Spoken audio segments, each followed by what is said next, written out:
Welcome to Streams of Income, hosted by best-selling author and entrepreneur Dr. David Powers, where we discuss streams of income, passive income, residual income, and even why there are dinosaurs and zombies in this intro. Fasten your seatbelts and get ready to dive in.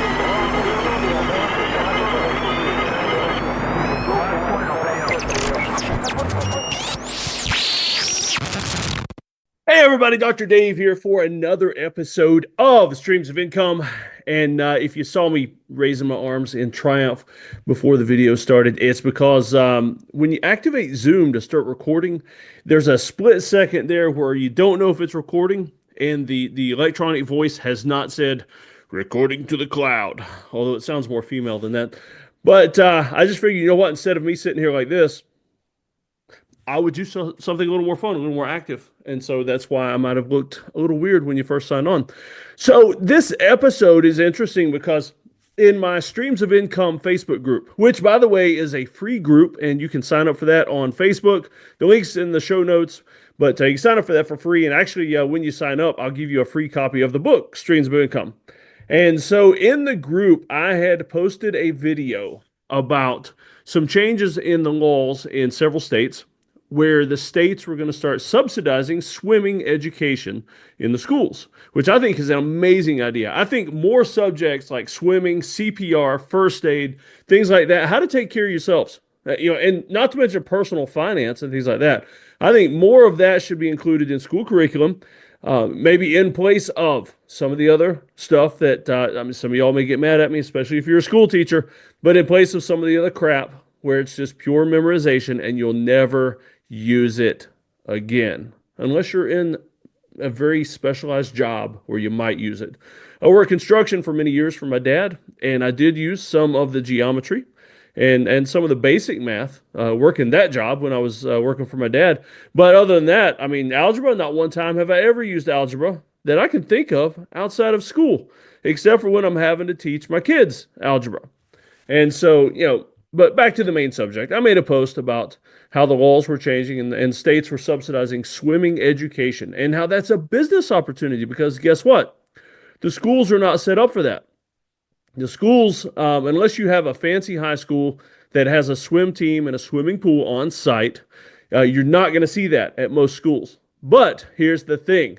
A lot of schools nowadays are doing what they call time release programs or off-campus things where you can actually sign up for the program or the program's mandatory, and you go off campus for it. They'll bus you off campus. So guess what? If you're a swimming instructor or want to be, or just an amazing swimmer that can teach swimming, or maybe you own a fitness facility that has a pool and you want to make some money during the day in those slow hours, you could teach swimming for the public schools. And so I made a video about that.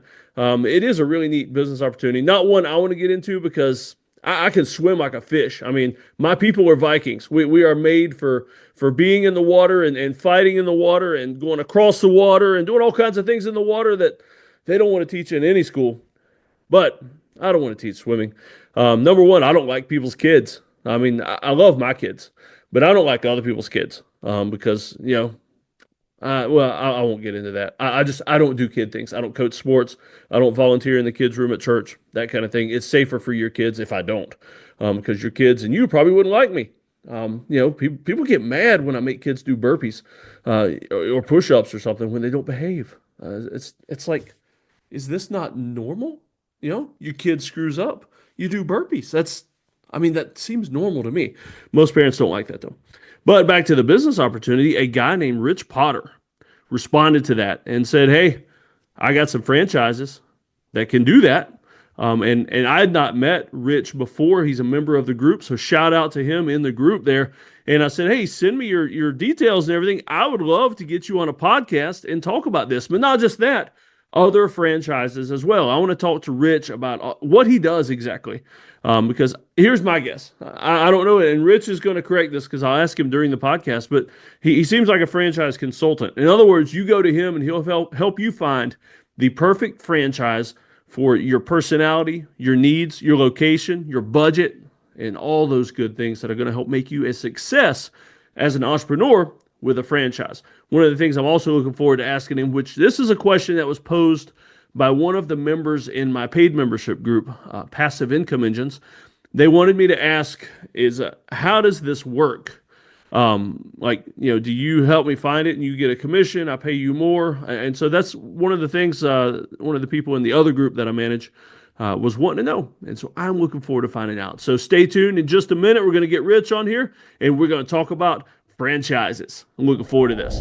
All right, Mr. Putter, I'm glad to meet you, man, because I've got a bunch of questions here. I submitted to the paid membership I run. And I said, hey, do you guys have any questions for this guy about franchises and stuff? So I've got a list, but could you just tell us a little bit about you and how you got into franchising? And, go ahead and give us your whole business story if you'd like, and then I'll jump in.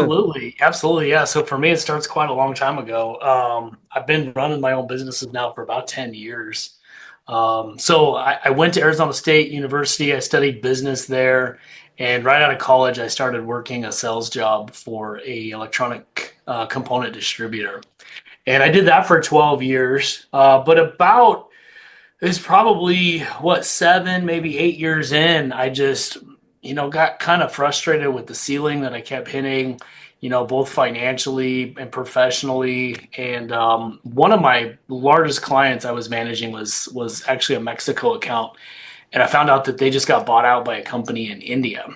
Oh. And so I was worried that like overnight, more than 60-70% of my commissions was just going to disappear and they were going to move all production to India and stuff like that. And so we started looking around for side jobs or for a little side gig. Like, what do we do to make some more money? So for us, it started, this would have been like 2000, I want to say 14, maybe 13, but I found photo booths in the event industry. So we bought a photo booth. We started doing photo booths at weddings and birthday parties, and that quickly turned into kind of a full-blown event business where we were doing photo booths. We were doing bubble soccer rentals. Eventually, we added a second photo booth brand, and we did that for about a decade. We actually sold that a little over a year ago, but a year into that, I had a buddy that I was following on Facebook, and he made a post about doing FBA on Amazon. And I didn't even know that, half the stuff on Amazon is sold by third-party sellers at the time. So I started looking into that. That was about 9 years ago. And so we started an Amazon business. Still own and operate our Amazon business today. It was about 7 years ago now that we went full time with the Amazon business, the event business. I quit my job. We got a warehouse. And still today. You're doing so much, you've got your own warehouse. Yeah. We got our own, cool. We got almost a 4,000 square foot warehouse. We got 5 employees. We do about $3 million a year on Amazon. And it's all, for me, it's all on autopilot. So we do wholesale primarily. And I've coached in that space for quite a while. I haven't really coached Amazon now for a couple of years, but I used to coach a little bit with Jim Cockrum and his group. Yeah, we've had some of Jim Cochran's students up in here. Okay, yeah, nice. Yeah, no, I haven't really done much with them or even on my own for a couple of years now. Great organization. I really enjoyed it, but I felt like Amazon wasn't for everybody, right? And I was trying to teach Amazon wholesale to everybody I'd come into contact with because that's just what I did. Yeah. So it's been now a little over a year and a half. We sold off the event business. We tried to consolidate, kind of make life a little easier. Somewhere in that whole thing, like we did car rentals, stuff like that for a little bit. But yeah, I sold off the event business, systematized my entire Amazon business. And now for probably the last year and a half, 2 years, my office manager pretty much runs my Amazon business for me. So that's the dream there. Oh yeah, no, it really is. So I'm here at the warehouse every day, but I really don't do much anymore. Like he knows what he's doing. If he needs help, he'll come ask me questions or whatnot, but he runs it. So about a year and a half ago, I started noticing a friend post about selling franchises. He became a franchise broker. He was trying to build up a team. He wanted some people to come join his brokerage. And then I saw him for a couple months and I'm like, well, that's interesting. I don't know. Should I do that? It took me probably 3, maybe 4 months to reach out to him. I'm like, okay, tell me more, because this sounds kind of cool. So he told me what he's doing. And I decided to join his team. And so now I'm a senior agent under his brokerage. It's still my own business. I still run my own thing, but I'm a part of his group now, Quantum Franchise Group. So now I've been doing this for just a little bit over a year. I've helped place 10 people in different franchises or business opportunities. And I love it. In fact, I'm buying my own franchise here probably at the end of this month, beginning of next. Wow. Can you tell us what it is, or is that still a secret? Yeah, no, absolutely. Yeah, I'm buying into a company called Heating and Air Paramedics. So I'll be starting an HVAC business right here in Arizona. I've had some good friends that knew nothing about the trades or HVAC, but that have bought into HVAC franchises. Oh, they're fantastic, right? And this one I'm buying into, they're fairly new. The corporate locations out of Indiana, they've been around for 15 plus years, but private equity bought them 3 years ago. And this private equity company is a part of a group called Threshold Brands. And Threshold Brands is a parent company that owns 11 different franchise organizations, all in the home service space, right? So they got consolidated support with like marketing and legal. And so they can like save on a lot of expenses. Yeah. And reinvest that right back into their systems and their support for us. So they've only been franchising for like this HVAC for like 2.5 3 years. So they don't have very many franchisees. So like they came out with this sweet deal where like the franchise fee, it's normally $40,000. They've reduced it down to $24,000. That sounds incredibly cheap for a franchise. So cheap, right? And then the territory size is huge. So all their competition, all the other HVAC guys, their territory size is 100,000 people, right? But this one, it's 100,000 single family homes. Like, I'm getting 400,000 people per territory. I'm buying 4 territories. I'm going to buy the entire East Valley of Phoenix. So like all Scottsdale, Tempe, Mesa, Chandler, Gilbert, like all of that, getting like 1.7 million people for only $24,000 per territory. Air conditioning is a little bit important out that way, right? Oh yeah, man, it's huge business. $3.2 billion just in Maricopa County alone. Yeah, wow. So yeah, it's huge. So like, if I can just get like 2% of the market, I'm gonna be like over the moon happy about that. So but yeah, no, I love home service franchise. I love franchising in general. So I'm glad, to get together with you and kind of talk about this. It's not right for everybody, but the systems and support, I think, make it an incredible opportunity for a lot of people. Statistically speaking, if you were to start your own independent startup business, 10 years from now, 18% of those businesses will still be around. Yeah. Right? But if you go with the franchise, over 80% of those are still going to be around. Right. So your success rate when you franchise is so much better. You become profitable so much faster. Like, yes, you're going to have to pay a franchise fee. Mm-hmm. Yes, they're going to require you to spend so much money on marketing. They're going to want you to wrap the vehicle, but all that stuff makes you successful, right? Like they're gonna do those things that force you to be successful. Where if you're just trying to figure it out yourself, sometimes you don't think of those things, or maybe you don't put enough money into marketing or put enough thought into branding or whatever, right? So, but the playbook is great. Like, for example, again, back to the HVAC. Like, I have 2 business coaches. The brand president is going to get on weekly calls, coaching calls with me for the first year. This guy's been in franchising for 24 years. He's owned several brands. He's worked for several different franchise companies. And then I have another coach that's also going to do weekly calls with me. The 4-month launch program is all this virtual training and then in-person training at corporate and all this. And I don't need to be an HVAC guy. Right? Like, that's what the beauty of, like, I'm not going to get certified. I'm not going to go service units. Yeah. I'm going to hire certified people. My business needs an HVAC license, but the franchise has ways of doing that. To get the business the license and then help me find and hire the right. It almost sounds like you'd have to do something incredibly stupid to not be successsul doing the right franchise. Yeah, I feel like it. I think as long as you're well capitalized, as long as you think ahead, and that's part of the whole process I take people through is we look at that franchise disclosure document. We look at what's called the item 7, which is the investment range. It'll break down exactly the range of the money that you need to have up front. And as long as you have enough money to cover marketing and to cover, your working capital, and you plan it all ahead, you follow the system, it's going to work out. Yeah. There's people that don't succeed, but it's typically like those who didn't follow the playbook, right? Those who didn't have, they weren't well capitalized, where it said like, you need 150,000 to maybe 200,000 for this particular investment. Well, they thought they could do it with 75 to 100, right? Those people I do see like really struggle. Yeah. But if you follow the guidelines, you follow the playbook, you attend those coaching calls, you go to the annual conference, you're gonna do well. Oh yeah. So for people that are listening to this and not watching the video, tell us what your shirt says, because I love that. Oh, life is short. Fire your boss. Start the business. Yep. Hey, there's a QR code on the shirt for Franchise Heroes. There is, yes, franchiseheroes.co. But yeah, that's where that'll take you. Yeah. So let me dig into some questions now before I forget. And so you're one of those rare folks that you're actually doing what you went to school for. You went from business into business. Yeah, I got a business degree and then, started my own businesses. Yeah. So when you sold the photo booth business, how did you do that? Did you know somebody, or did you use a broker? Because we get a lot of folks that wonder about that kind of thing.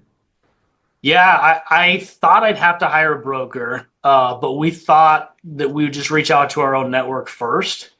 We got super lucky. So we kind of sold it off in parts. We sold the bubble soccer business to my employee, who is my e-commerce warehouse manager, or office manager. So the guy that runs the show here at my e-commerce business, he now owns the old bubble soccer business. I love this, man. So many steps. There's multiple streams of income for them, for you.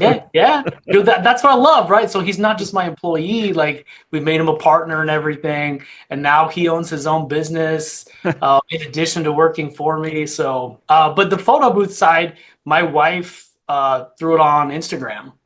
And within like an hour, a former employee, friend of ours, reached out. He's like, I loved working for you. I would love to own this business. Like, let me talk to my wife. Let me talk to my father-in-law, see if I can borrow some money, and I'll get back to you. And we sold it within a week of that post. Like, it was fast. Wow. He's like, I want it. Let's do it. We agreed on a price.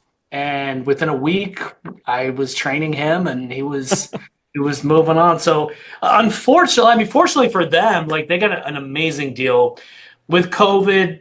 In the event industry, like, it was probably valued at half of what it was if I would have sold it in 2019.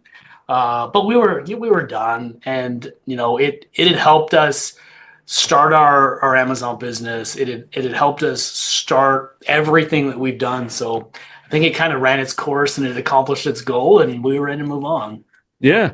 It's like you're living the rich dad, poor dad dream, where you start something, you start a business, automate the business, move on to another business. I mean, it's just, I love the way that sounds. It's exactly what he always talked about in his books. Absolutely. Yeah. So I fully plan on diving in full time to this HVAC thing. I'm still going to be running my franchise brokerage as well. I'll probably scale back the hours a little bit so I can focus more energy in the HVAC, but hopefully within the first 12 months or so, I've got a solid office manager that schedules the tech, schedules the jobs, that's basically running the show again. So I'm going to dive in, we'll automate it, learn it, automate it, and then pull back out again. Yeah. I love that, because the trades, my dad's got a construction business. He's had it for like 40 years. And the trades died for a long time. Like, it was, the blue collar was the rejects, for such a long time. Yeah. And now with Micro doing his thing and some other, the trades are finally coming back. It's a viable occupation. And, like my son, he's going to welding school right now, and it's all paid for. We don't have to pay a dime. That's awesome. And he's doing that while he's still in homeschool high school. And so he'll come out of high school with a welding certificate. And it's amazing to me how something that I used to get laughed at for doing, people would make fun of me because of, dirty and sweaty and everything at the end of the day, and they didn't have to mess with that. But now it's like the easiest, cheapest way to six figures if you start your own business. Dude, I love it. I represent almost 800 different franchises, 37 different industries, and right now home services are by far my favorite. Right? Like, you think that like buying a McDonald's is the sexy thing, right? A Subway. McDonald's is $2 million, and you're lucky to net $80,000 per location. Yeah. Right? Wow. Like that investment doesn't make sense, right? I can show you a painting franchise, all in, you're like $150,000, and the average owner is doing 2.4 million in annual revenue. Yeah. Right? Like it's a lot lower investment. It's a lot less risky. You don't need to go get a brick and mortar. You don't need a warehouse. A lot of these can even be subcontractor based models. And it's never going to go away. Like people always need painting. They always need air conditioning. They need these things, right? Oh, And yeah. so they're fantastic. And I do have models where you don't have to leave your job either, right? Like I think it's preferred for me personally, if you as the owner can jump in and run it yourself for the first year and then replace yourself. Yeah. I think you're successful and you're profitable faster. But there are lots of models that I sell that have semi-passive models where you can hire a manager, and it's a manage the manager type role. So you can keep your job. You're more of an investor in this business. The franchise helps you find that right manager that's going to hire and manage your team.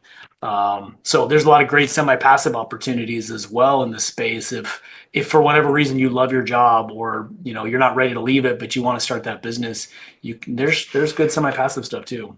Yeah. I can see this working well for guys that, or ladies that are closer to retirement. And like maybe they're 3 to 5 years out and just wanting to get something started so that they can just dive right into it after retirement. I mean, it seems perfect. Absolutely. Most of my clients that I've been dealing with lately are probably 50 and above. Yeah. They're getting close, or they're already there. Like I helped a lady in Savannah, Georgia. What was it? October, I think. She closed on a 2-unit deal with like a med spa type franchise. So she spent 30 years as a physical therapist, had just retired, thought about going back and getting her MBA and then like restarting something, but we connected, and she really resonated with this health and wellness concept, and is opening a location in Savannah, Georgia, and then another one in Hilton Head. Yeah. That's pretty cool. See, that's over my way. I'm in upstate South Carolina. Oh, nice. Yeah. Yep. All right. So you kind of already answered the first question. Why should I franchise? I mean, it seems to me like you're still an entrepreneur, you're still the boss, but you've got a team behind you that, from the get-go. I mean, the coaching you talked about that you're getting it seems invaluable. I mean, paying for that on its own would probably cost that much anyway. Absolutely. Yep. Yeah. No, I'm real pumped about this business coaching I'm going to be getting. Like, I do feel like I've ran several businesses. I've sold several businesses. I feel like I know a lot about it, but I also don't know what I don't know. And I know there's still a lot to learn. So I'm pretty excited about that component of it as well. Yeah. All right. So I heard on John Lee Dumas's show, he had a franchise, somebody on there talking about franchises, and they said they prefer to stay away from hotels and food. You kind of feel that way, or? I would tend to agree. Yeah. So I belong to an association called the Franchise Brokers Association, and they're the ones that kind of manage the large part of our franchise inventory. So they vet all these franchises. They don't even allow like hotel franchises in our inventory. So one, I don't sell those. But I would agree, food and beverage is really hard, very demanding on your time, very expensive up front, and the margins are slim. Yeah. There's a couple exceptions that I would make. That I do have some that I kind of like. I do have like this hot dog and barbecue smaller footprint restaurant that is partnered with Walmart. Oh. And so, yeah, right now, like Walmart's not renewing leases with McDonald's and Subway, and they're putting in new concepts. Yeah. And this franchise signed an agreement with Walmart this past summer, and they're now opening up as the leases expire with the McDonald's and Subways. And it's a really cool concept. You can also run that semi-passive with a good manager hire. It's a very small footprint, so your investment is probably 350,000 versus if you did that as standalone, you're over $1 million. Yeah. So there are some exceptions to that, but by and large, I would agree. I'm not a huge fan of food and beverage. Yeah. I mean, I'm okay with Subway, but I would never stop in a Subway at Walmart. But I tell you what, if I'm walking by and I smell barbecue, I mean, they may just get me. Right? Yep. Yeah. All Absolutely. right, so real quick, if you don't mind, I want to do a pop quiz. I want to throw some industries or jobs out there, and you tell me if you got franchises for it. Okay, let's do it. All right, so we connected over swimming. So I Yeah. assume you've got like swimming training or Yeah, so I got two franchises off the top of my head that are home based, that are swim coaching type franchises where you teach children and adults how to swim. Some of them teach children from like I want to say like 6 months old or something. Like wow. they start really really young. I believe one of them the model is based on going to you, or if you own a swimming pool at your house, great. But a lot of them that go to the person, they use their swimming pool, their neighbor's Huh. swimming pool. Another one likes to partner with local hotels. So, like Oh, yeah. Your local Holiday Inn, that swimming pool is empty most of the day, right? No one's at the hotel swimming from 10 a.m. to noon, right? So go get a partnership with that Holiday Inn, and you teach your swim classes at their hotel. You're gonna have to pay a small rent, but it's not gonna be that bad. It's definitely cheaper than trying to build a pool or open Yeah. up a pool. So yeah, I got two really good swimming franchises. That's pretty cool. All right, so I got a bunch of tattoos hiding under the shirt. So any tattoo franchises? I don't think I have any tattoo franchises Yeah. right now. No, That's no. still too fringe, I guess, but that's probably coming. It might be. There's some like out of the box like barber shop ones Yeah. that are really cool that do like the full service like cigar bar and like all that cool, and they have that very like tatted branding. Yeah, like a gentleman's kind of place. Yeah, the place where I go to get my beard trim, they I mean they've got a cooler where they offer you a beer while you're sitting there getting your haircut done and all that. Yep. Yep, I love that. I mean, because matter of fact, I took my sons there and I took some like bottled Jones soda for them to drink, and just so they could see the experience of a male barbershop because it's a fun thing to do. Love it. Let's see. All right, so we tattoo swimming. Let's see. What's the weirdest one you'd say that you have? The weirdest Of one. course, I know that's relative, but Yeah, some of them are kind of just off the wall. I do have this one, like I hate like I'm not a huge fan of it. It's like this like almost food truck type approach, but for like flowers, like oh flower arrangements and stuff yeah, like that, right? So like you do fairs and festivals, and for the right person, like super cool. Like yeah, obviously not my thing, not my jam, but it's like this, it's almost like a food truck type thing, and you're doing flowers and stuff out of it. yeah. So All right, so I'm a big pop culture nerd too. So any like comic books, gaming, anime, anything like that? no, Man, no. I'm seeing some business opportunities here. I know, right? If honestly, like if it's something that can be repeatable, is systematized and repeatable in other markets, it can be franchised. Yeah, And that is also another piece of what I do. I don't just help people buy existing franchises. I help you turn your successful concept into a franchise. oh, okay. I didn't know that. Yeah, so we've got a lawyer that helps write the FDD. We got a whole team that helps you put together your operations manual.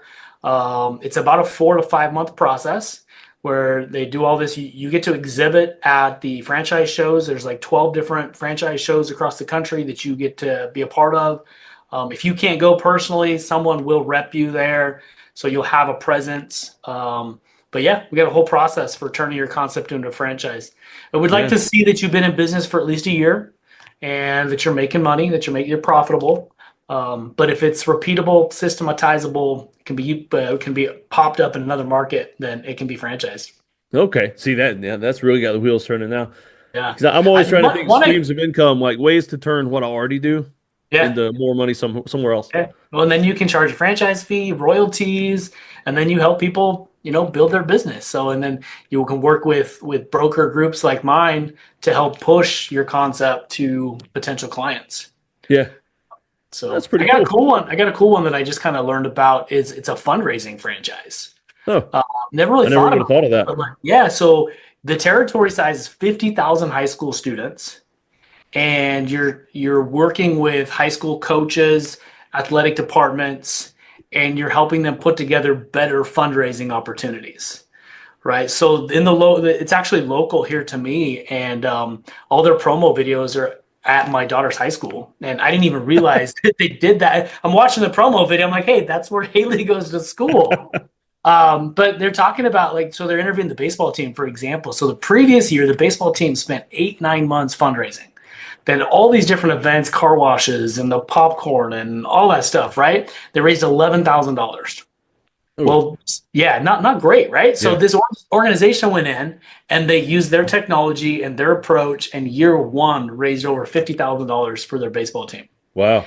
And the baseball team introduced them to the football coach and the volleyball coach, and they raised $250,000 for that athletic department year one working with that school. Yeah, that's pretty amazing. Could you imagine the man hours that went into $11,000 worth of money? That Right?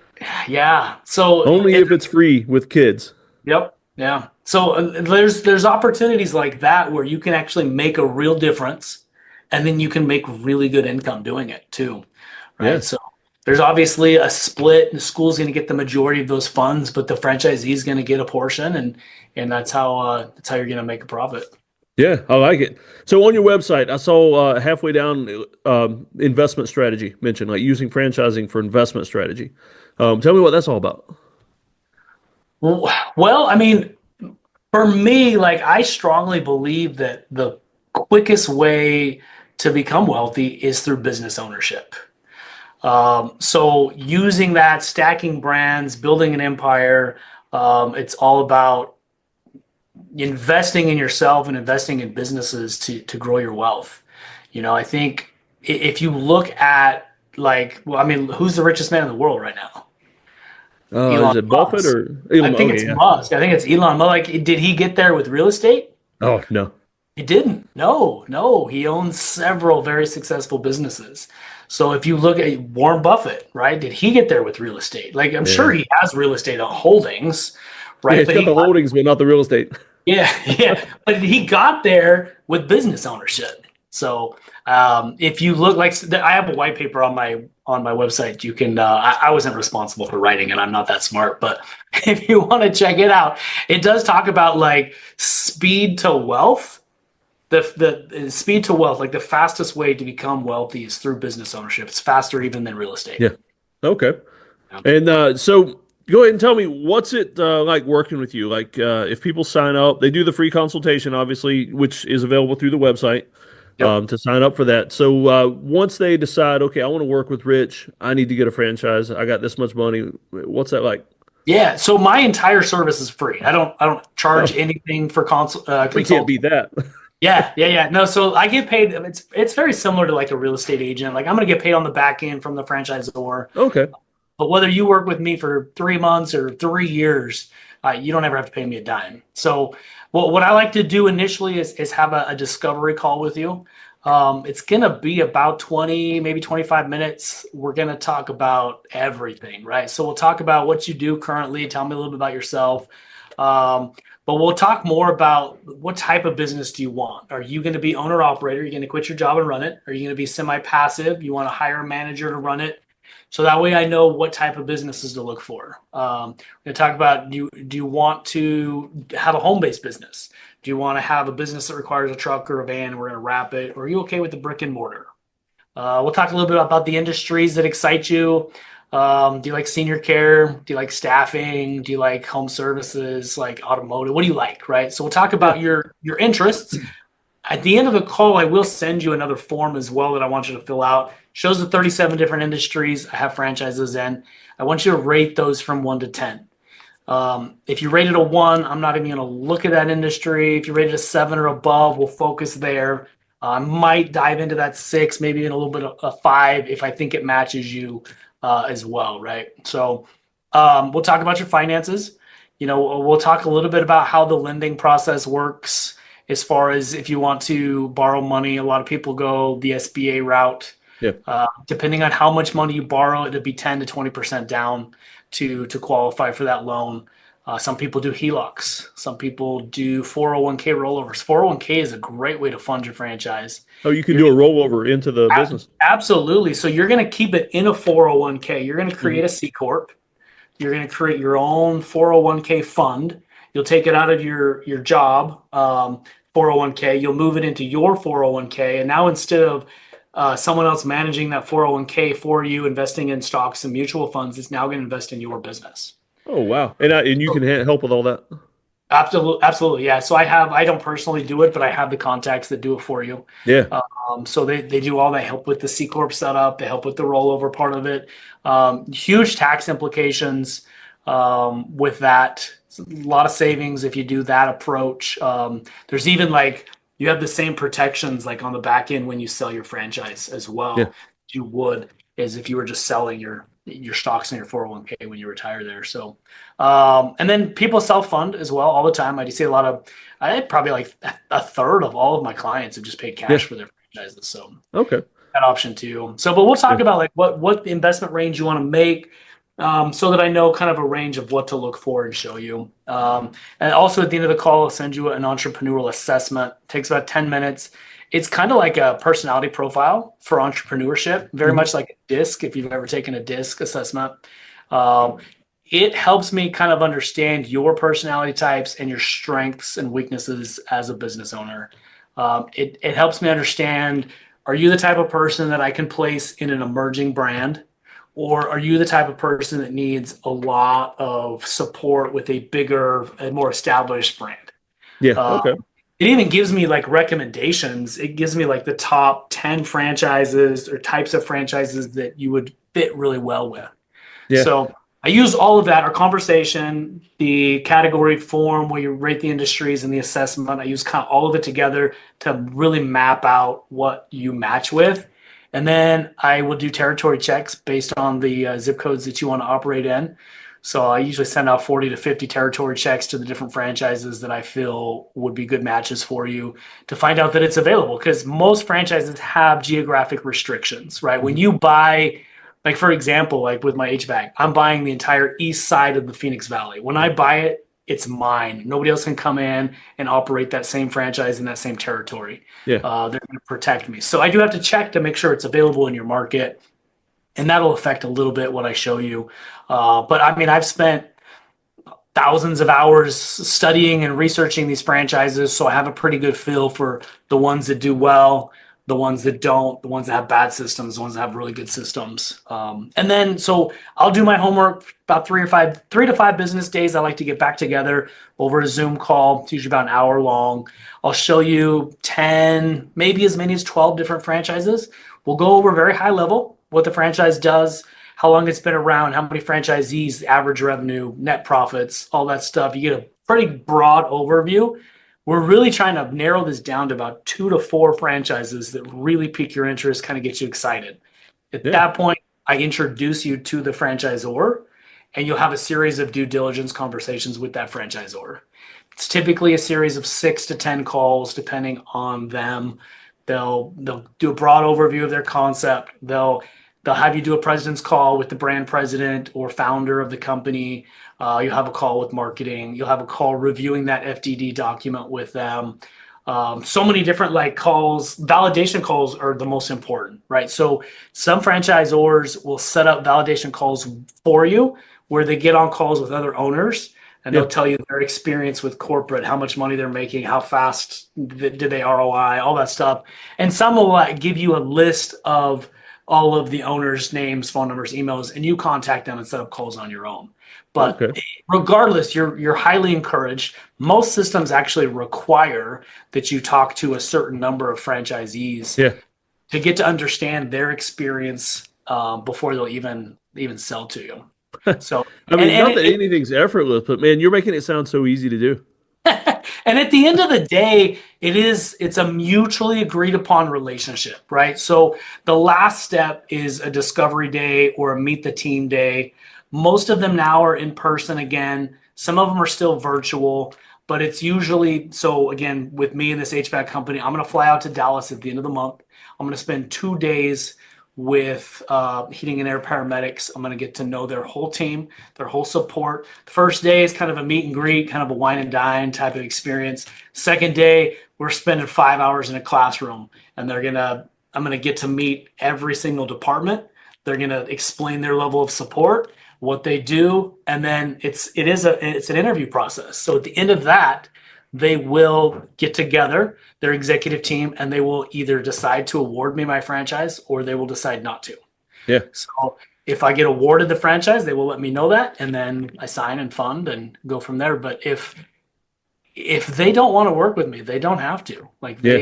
I've seen it before. Like, luckily, none of my clients, I feel like I've prepared them well enough for those conversations and those meetings. But I have seen other franchise brokers that their candidate will go to a discovery day.